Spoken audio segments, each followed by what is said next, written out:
আজ আর কাঠ কাটতে ইচ্ছা করছে না। যদি বনের ভিতরে সোনাদানা থাকত কত ভালো হতো। হেই রতন, সোনাদানা খুঁজছ?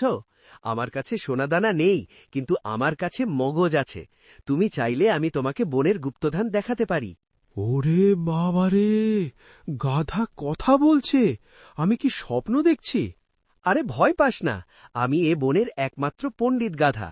কিন্তু একটা শর্ত আছে, আমাকে সারাদিন আর ভারী বোঝা টানতে দিবি না। রাজি?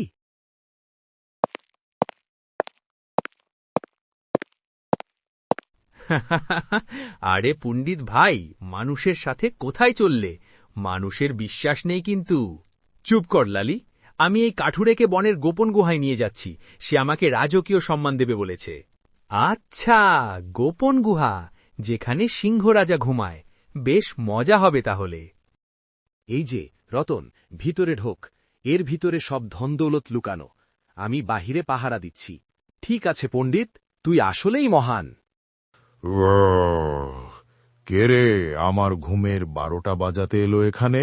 মহারাজ, আমি আসিনি, আমাকে ওই গাধা পাঠিয়েছে। আপনি নাকি এখানে গুপ্তধন লুকিয়ে রেখেছেন। কি? এই বলদ গাধার এত সাহস, সে ভাবে আমি চোর? বল গাধা, আমি এখন তোকে আজ ডিনার হিসাবে কেন খাব না? মহারাজ, আমি আসলে ওকে আপনার কাছে নিয়ে আসছিলাম।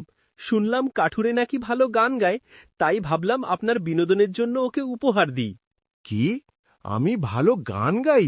আমি তো শুধু কুড়াল চালাতে পারি। আচ্ছা, শোনা তো দেখি একখানা গান। ভালো না হলে কিন্তু তোদের দুজনকেই একসঙ্গে খাবো। আম পাতা জোড়া জোড়া, মারব চাবুক চড়ব ঘোড়া। থাম থাম, তোদের গান আর তোদের বুদ্ধি দুজনই গাধা। যা, পালা এখান থেকে, আর বনের ভিতরে কখনো ঢুকবি না।